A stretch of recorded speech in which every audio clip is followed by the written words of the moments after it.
Yes, hello. Magandang araw na naman sa inyong lahat mga kapatid. Maligayang pagbabalik sa aking munting channel, Lihim at Kaalaman. Sa araw na ito ay may ibabahagi na naman akong isang lihim na karunungan. Pamamaraan at orasyon para sa pampalubag loob sa kalooban at pangonsensya at hustisya na hinahangad mo sa taong nanakit sa iyo. Hindi mo ba nakuha yung hustisya na hinangad mo sa taong nanakit sa iyo mga kapatid? May mga taong nanakit sa iyo pero hindi mo alam kung papaano nila mararamdaman ng doble yung sakit na ginagawa sa iyo.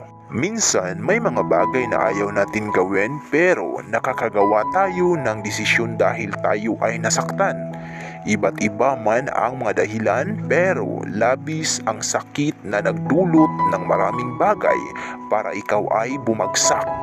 May mga pangyayari na hindi mo akalain mangyari sa iyo pero naitatanong mo na ba sa iyong sarili mga kapatid kung bakit kailangang gawin sa iyo ang isang bagay na alam mong hindi mo dapat nararanasan? Pamarusa ang kinakailangan mo dahil walang makakatulong sa iyo upang makaganti.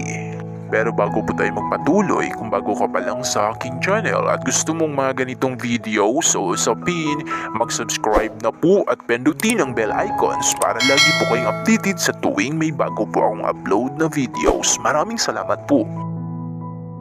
Naranasan mo na bang traidorin ng buong mundo? Yung tipong kahit gumawa ka ng maraming kabutihan para sa iba, isang mali mo lang ay nawala na din yung mga nagawa mong maganda. Nagtiwala ka sa taong malapit sa iyo. Pinagkatiwalaan mo pero sa huli ginamit ka lang at pinag-usapan. Niluko ka ng tao dahil lang sa pera ay kayang kalimutan ang iyong pinagsamahan. Umasa ka na din ba sa taong akala mo ay maaasahan? Kapag ikaw ay nangangailangan dahil sa ginawan mo siya ng mabuti pero bandang huli ay tinalikuran ka din. Mga taong inggit at pilit kang hinahatak pababa dahil hindi nila kayang maabot ang naabot mo kaya sisirain ka sa lahat ng tao. Sisiraan ka upang iangat ang kanyang sarili sa iba. Mga kapatid, may mga kaibigan ka bang ganito? Kamag-anak, katrabaho, kapitbahay, kaklase o karelasyon. Ituturo ko sa inyo mga kapatid ang paraan para pangpalubag loob sa kalooban ng mga taong gustong manakit sa iyo at gustong sirain ang iyong pagkatao. Ang una mong gawin mga kapatid ay isulat ang tunay na pangalan ng taong iyon sa isang maliit na papel. At pagkatapos ay isunod po ang mga Latin na salitang ito. Ascende mi ignes amores Diu et estu mihi protector. Isulat po yan ng 3 beses sa isang maliit na papel kasunod ng pangalang iyon. At pagkatapos mga kapatid ay sunugin ang papel sa isang maliit na kandela na kulay puti habang sambitin ang mga salitang sinulat mo sa isang maliit na papel.